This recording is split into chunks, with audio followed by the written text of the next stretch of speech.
মাঝে মাঝে নতুন কিছু ট্রাই করতে বেশ ভালোই লাগে, তাই সময় নষ্ট না করে বানিয়ে ফেললাম গন্ধরাজ চিকেন।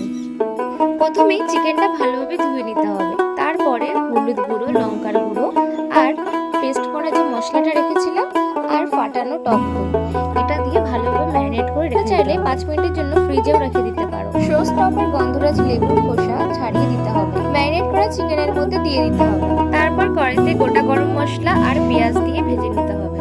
আদা রসুনের যে পেস্ট করা মশলাটা আগেই করে রেখেছিলাম সেগুলো দিতে হবে। এক এক করে নুন, হলুদ, শুকনো লঙ্কার গুঁড়ো দিয়ে মাংসটা ভালো করে কষিয়ে দিতে হবে। মশলা কষানোর পর ম্যারিনেট করা চিকেনটা দিয়ে দিলাম। মশলাটা ভালোভাবে কষিয়ে নিতে হবে। তারপর ম্যারিনেট করা মাংসটা দিয়ে চাপা দিয়ে রেখে দিতে হবে। পরিমাণ মতো লবণ দিয়ে দিলাম। ঢাকনা দিয়ে চাপা দিয়ে কিছুক্ষণ ফোটালে হয়ে গেল গন্ধরাজ চিকেন। আর পরে নমক লাগায়ে রে কাঁচা লঙ্কা দিয়ে দিতে হবে।